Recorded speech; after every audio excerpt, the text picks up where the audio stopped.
The LA Clippers smack the Denver Nuggets 117-83 in a very well-balanced performance and a very impressive performance. well balanced smacking. Who believed in the Clippers? Who believed in the Clippers all season? You're doing a victory lap Who after believed in the Clippers all year? you're doing a victory lap after just a victory after just one. Josh always wanted to put them in the Josh, power Josh, rankings, Josh was but right. never Josh was wanted right. to Josh do was it. right. Clippers would actually be up 3-0 if it wasn't for Russell Westbrook. So That is true, actually. Let's get to the box score for the Clippers. Kawhi Leonard, 21-11. James Harden, 29-6. I thought he was the best player in the game. Norman Powell, 20 points. Jokic with 23, 13, and 13. Jamal Murray, 23 and 4. Aaron Gordon, 15 and 7. Kwab. Not much to talk about this game except that it was a smacking from the Los Angeles Clippers. The first quarter was competitive. I thought the Clippers were kind of lazy on defense there. There was like 2 or 3 times where Jokic had the ball at the top of the key and Norman Powell got beat backdoor. I think twice with Norman, once was James Harden. The guy in the corner just went backdoor and had an easy layup. And I'm like, guys, like, if you're going to be giving this up, it's going to be a long night. The Nuggets came out, man. They were hitting shots. I mean, Aaron Gordon hit a fadeaway bank shot. I mean, they looked like, okay, the Nuggets came to play. They're hitting tough shots. This is going to be a very competitive game. On the other end, they were leaving Chris Dunn open, and he hit threes. So I'm just kind of like, okay, let's go. There's going to be a chess match here. And then all of a sudden, I mean, the wheels just came off. I just don't think the Nuggets really had a counterpunch for the way that they were guarding Jamal Murray off the pick and roll. They would trap him, and they would bring the far weak side guy up to guard Jokic so that Jokic didn't have an advantage, and Murray would hold on to the ball too long, or Jokic would get the ball, and he got the ball. He was very defended. They left Russell Westbrook open all game. He shot 1 for 5 from 3, got pulled, played 8 minutes, was a non-factor in this game. he left because of injury, by the way. So he did? Okay. yep. Still 1 for 5 for 3, non-factor in the game, even though he's injured. So to me, like, the Nuggets just didn't know how to counter them trapping Jamal Murray in the pick and roll. When Jokic was guarded by Zubac, it was kind of straight up. They didn't let anybody really from the second quarter on. You know, there was no like cute like backdoor action. It was just kind of straight up. And if you could beat me, you could beat me. And the Nuggets just had a horrible offensive performance. I mean, we talk all the time about their defense being bad, but their offense today just could not get going. They did not get into transition, so there wasn't easy buckets to be made. They weren't turning the Clippers over. So, yeah, man, just overall, just an ass kicking. An ass kicking in a series that has been very fun to watch and very close. Yeah, this was actually been the most fun series so far, apart from this game. This game was just like, okay, Clippers got it. Like you said, it was felt like it was over by halftime, third quarter. You had James Harden going off in the first half. I don't think he scored in the second half. I could be wrong about that, but I don't think he scored. But I think Didn't have to. Yeah, he had his 20 points in the first half, and then you had the Norman Powell third quarter, and that was that. Like, as you were saying before, when the game started, the Nuggets were getting easy layups from like backdoor cuts in the beginning of the game, and I remember the announcer was like, "Oh my God," they were like, "Jokic with another nice pass." And I'm like, "Yeah, the pass is great, but the defense is like, where's no Horrible Like defense. that's an Yeah. easy, like you're allowing one of the best passers, if not the best passer in the league, to like have wide open cutters. Like I was like, this is gonna be a long game for the Clippers, but the Clippers defense showed up, and I mean they've been showing up all year. And you add that on top of having consistent play from your, like you get 20 points from Harden. I get 21 points from Kawhi. He wasn't even playing that well all game, but he was able to, like, just getting that from him, then getting from Norman Powell, and then having Chris Dunn hit a couple of open shots. Like Those are huge, man. Those are the only 2 shots he hit in the whole game, but it was his first 2 shots that he took. And it changes the game. Yeah, like now you have to respect it, and that opens up the court for James Harden to work in the pick and roll. Opens up the court for Zubac to work also in the post in the pick and roll, and it was a wrap. Like the Clippers look like far and above the better team tonight, and that hasn't necessarily been the case. It's been kind of a chess match the first couple of games, but today it just felt like you're the better team, and it was I guess, a rude awakening for the Nuggets. I don't know what the Nuggets do after this, Yeah. but this was bad. Yeah, because I mean, the game that they won, game one, they had a lot of success trapping Harden in the pick and roll, and the Yep. Clippers really didn't know what to do with it. But this game, man, they would trap Harden in the pick and roll, and Zubac was in the middle open. And even though they would bring the weak side defender to guard Zubac, Zubac would get the ball in the middle of the paint with a height advantage on like Michael Porter Jr. or Aaron Gordon, and he would just go up and finish over them. Like it's like, all right, you want to trap me? That's fine. We're just gonna get the ball to Zubac in the middle of the paint. Good luck, 1-on-1. So.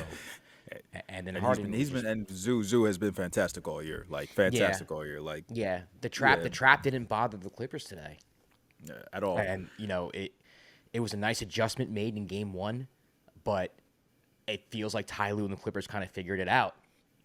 Now, like, what are the Nuggets going to do in game four? Like, how are you going to adjust with Zubac in the middle with the height advantage? How are you going to, adjust to Chris?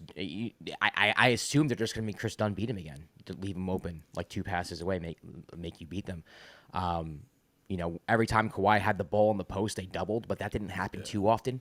Kawhi did a lot of his damage on the perimeter. They didn't really do much from the post. They soft doubled him as well whenever he had the ball on one side. But it wasn't a Kawhi game. Like this was James Harden. To me, this was James Harden. Norman Powell had a solid game as well. It was just a very well-balanced attack from the Clippers, and it showed why I'm really high on them. I think you have different players who could step up at different times and have different strengths, and on top of it, you're a good defensive team. Even though they had lapses in the first quarter, they tightened it up, and I think the scheme that Ty Lue put forth was very similar to what the Nuggets did to Harden in game one, where it was just kind of like they were trapping Murray on the pick and roll and having help already there for Jokic. It's like, all right, so what do you do now? That leaves someone else open. That someone else, sometimes it's Russell Westbrook, sometimes it was Christian Brown or whatever, but they weren't making plays. They weren't doing anything. You rather Michael Porter Jr. trying to work in an odd man advantage than a Nikola Jokic. You rather someone else, like a Peyton, whatever, whoever was out there at the time. Just somebody else. You're going to give up an odd man advantage when you're trapping, but if you cover Jokic fast enough, he's not the one with the odd man advantage. It's someone else. And it's somebody else. Yeah, so it's going to be interesting to see what the Nuggets do from here going forward, because a playoff series is like chess, right? Like you make moves and you have to be able to problem solve and figure out what the other team is doing to you. So I think game 4 is going to say a lot, because if this is the same thing over again in game 4, I think the series is over in 5. Yeah, it's a wrap. It's going to be a wrap. I think that we didn't recap the first 2 games, but the one thing I would say about the Nuggets is that, to your point, when the way they were trapping Harden, they made enough key defensive plays to win game 1. Yeah. And we've said all year the Nuggets defense has been just terrible, and a lot of people like to highlight and be like, oh, it's because of Jokic, but your perimeter defense has been bad. It's everything. Year. They couldn't contain the ball. They went a 2-3 zone in the second half, and they had 2 guys up top that were way up on the perimeter. They had 3 guys back by the rim, and Zubac was literally in the middle of the paint. They passed the ball to the wing. They passed to Zubac in the paint, and there was nobody around. Nobody him. there. It was just nobody there. It was just pathetic defense. The defense is pathetic. Yeah. And I was gonna say I know we had the Clippers in 6. Yeah. And I know that the first 2 games in Denver, I think, led the basketball world to think that this was going to be a 7-game close series. I don't think it is. I don't think this goes more than 6. I think the Clippers are going to wrap this up relatively early. I think I can agree with that, because I also think the Nuggets are Michael Porter's injured. Aaron Gordon, I think, is injured also, and I get it. This time of year, everybody's injured, but having those type of key players not playing like themselves, it's gonna hurt. You're not getting consistent contribution from Michael Porter all throughout this whole series. He's just looked like he's been struggling since even game 1. He just hasn't looked like himself, somebody that's would give you instant offense and be able to knock down shots here and there. He's looked like a shell of himself. So I wouldn't be surprised if the Clippers win the next game and they close it out. It's just looked like the Clippers have been the best team, hands down. This is gonna sound crazy. People are gonna laugh at this. Watch out for Point Jokic in game 4. I think that's the next move. You have him bring up the ball and you have him facilitate from the point position. Okay. Instead of like having him set the pick and roll, like you want the ball in his hands. Let's let Ty Lue make an adjustment about how you want to guard, like a jump instead of having an inverted pick and roll with Jamal Murray setting the screen instead of Jokic. But That's what I doesn't would that do. but doesn't that like in but doesn't that kind of hurt you in terms of like it could get Jokic tired earlier, and It also can, but it takes away the you don't easy have to do it points. every time, right? Like I said, it's not something you do every time, but it's something that you put a wrinkle in that they're going to have to figure out, right? Because like the Clippers don't run a pick and roll every time with James Harden and Zubac. They go away from that. Yeah. But there needs to be another wrinkle in this Nuggets offense for them to crack whatever it's going on. Because to be honest with you, the Clippers aren't playing great defense. It's just that the Nuggets don't have many options if Jokic is not getting the ball all the time. And if Jokic has the ball at the top of the perimeter and everybody's staying home on their man, how do you create advantages? You have to set screens off the ball somehow. You have to do some type of action off the ball. Or the other option is, okay, maybe get Jokic in motion in a pick and roll and have him I mean, read. usually their staple has been the what was it, the high handoff with Jamal Yes, Murray, yeah. and that hasn't like they haven't, even if they ran it, hasn't worked to how it usually has in the past. Yeah. Yeah, like I can see what you're saying, but I also think like doing that takes away like the one like takes away the easy buckets you get when Jokic kind of just sprints down the court. No, I agree. I agree. Listen, I'm not Yeah. saying do it every time down the court. I'm Yeah, just no, saying I understand. I as a understand what you're saying. wrinkle that you run here and there, where it's like, oh crap, Jokic is the main ball handler on a pick and roll situation. Not But every time down the court, not even like most of the time down the court, but there has to be something else that you do. There has just to a be different, another just a wrinkle. different look. You're saying Yeah, like just a different yeah. look. They ran a dribble handle for Christian Braun today, Yeah. and like the guy Zubac didn't like really bump him. The trailer, I forgot who it was, like trailed around and like recovered. They didn't even bother like. They just didn't It's like respect it. it's, if Christian Brown's gonna beat us, Christian Brown's gonna beat us. I think the other thing I was gonna say too, like, yeah, I think I was gonna say it is a good idea to try to like throw different like looks and different wrinkles. The the funny thing is that you just fired your coach, bro. Like, bro, like I was coming like you just fired your coach, bro. Like, Just fired your that's coach. the part I still can't get over. Like, and it's man, Yeah, we don't even know the X's and O's of this new guy. Like if he's even able to do so.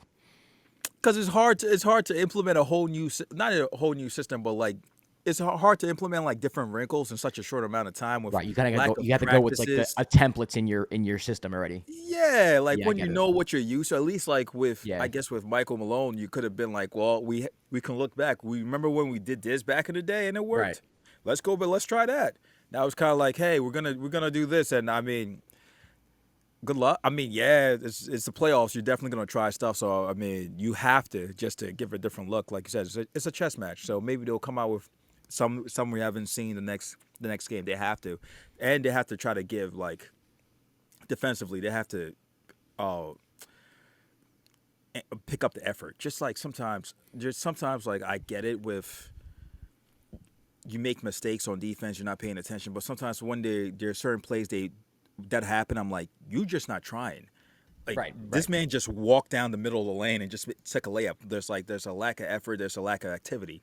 You gotta pick that up. It's the playoffs, so And also yeah. get out in transition. Make it a point to run. Yes. Like that's another thing I would do too. Like once the ball goes through the hoop, you're out, you're running before the defense gets set, and you're getting into action immediately. So I think those are two things that I would try if I were the Nuggets. But hey, we'll see. I mean, see. in order for you to run, you got to get stops most of the time. I mean, you can run Or- off made baskets, but it's harder to do so. I mean, you could do that with your favorite player, Russell Westbrook, though. So So the Clippers beat the Nuggets in Game 3, take a 2-1 series advantage. Kwab and I will be back tomorrow.